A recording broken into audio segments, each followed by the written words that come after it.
Hey Journey, this is day 37 of our John devotional series, and today we're going to be in John chapter 20, verses 1 through 18. I'm so excited to share some thoughts from this passage, but before I do, let me let you in on a little secret. In fact, it may not be a secret for most of you. Some of you may have already figured this out.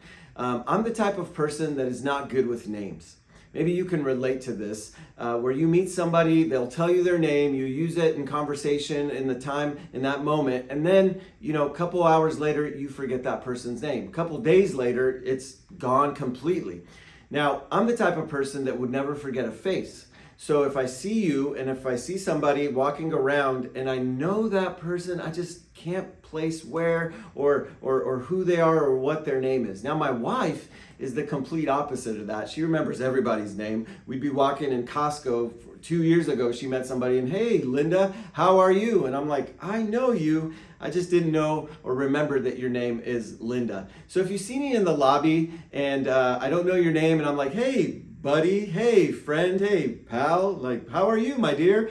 I'm not doing it ill-willed. I know you, I just don't know your name. So go ahead and just tell me your name. It'd be fine to correct me. It'd just be a little awkward, maybe for me or for you, but it's going to be all good. Anyway, so today we're in John chapter 20, and it's a fascinating chapter. Jesus has resurrected from the dead now. Mary comes to the tomb. He's not there. She runs back. She gets two disciples, Peter and John. They come back. They see the empty tomb, and they're kind of confused. They don't know what to make of this. They go back home, but Mary lingers. Now watch as we pick it up in verse 10. The disciples went back to their homes, but Mary stood outside the tomb, and she's crying. She's grieving, she's weeping, she's overcome with emotion.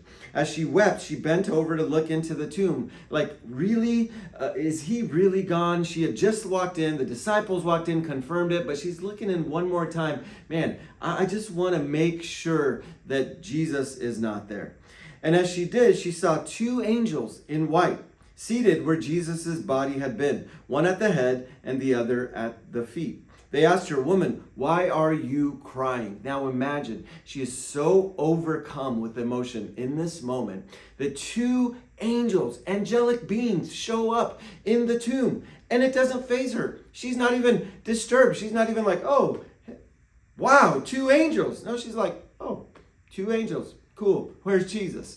That's so amazing to me. She's so focused on where her Savior is, nothing else matters in this moment. So she says to them, "They have taken my Lord away, and I don't know where they have put him." At this, she turned around and saw Jesus standing there, but she did not realize it was Jesus. So there's two angels, and all of a sudden Jesus shows up. Resurrected body, she's there. She does not recognize Jesus. And he says to her, "Woman, why are you crying? Who is it that you are looking for?" Now watch this. Thinking that he was the gardener, she said, "Sir, if you have carried him away, tell me where you have put him, and I will get him." Can you imagine? She's so distraught in her grief. Jesus is right there. Two angels are right there. And she thinks it's the gardener. She doesn't even you're just here to cut the grass. Like, where did you put my Lord and Savior? Look, just tell me, I'll go get him, and it'll be good. It's so funny to me that Jesus shows up in times and we don't even recognize him. We don't even realize that he's there. We just think he's something common. We just think he's, a gardener. We just think he's just something ordinary or well, this is just coincidence. And what if in those moments Jesus is actually there? So if you haven't noticed, watch this in verse 15. He says to her, "Woman, why are you crying? Who is it that you are looking for? Sir, if you have carried him away, tell me where you put him and I'll go get him." And then Jesus says something to her very interesting. He goes from the general to the specific. He calls her by name. Watch this. Jesus said to her, "Mary." She turned around and said, "It's the teacher. Rabboni, it's you, my Jesus." And she hugs on him and holds him. In fact, Jesus says, "Hey, stop holding me. I need to go. Like go tell the others what just happened." I want you to catch this. Jesus called her by name, and she recognized him. Something inside of her heart was moved. Something inside of her soul heard the cry of the Savior calling her by name. Imagine you're watching TV, or imagine you're watching your favorite person, celebrity, or you're watching Ellen, or maybe you're watching Dr. Phil or Oprah or whoever, some big celebrity, Joe Rogan on his podcast, and he says, I've been searching Adrian's Facebook page, and this thought stuck out, and I'm like, no way, Joe Rogan is on my Facebook? That's amazing. And he calls out my name. Something inside of me would leap up. It would just be like, wow, this person knows my name. That's the kind of reaction that she's having. That's the kind of reaction that I want you to think about you having, because Jesus is calling you today by name.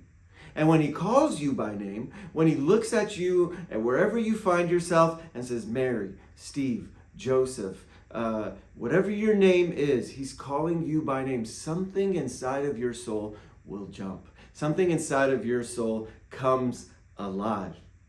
Remember when Jesus called you by name and you came alive? Don't forget that feeling.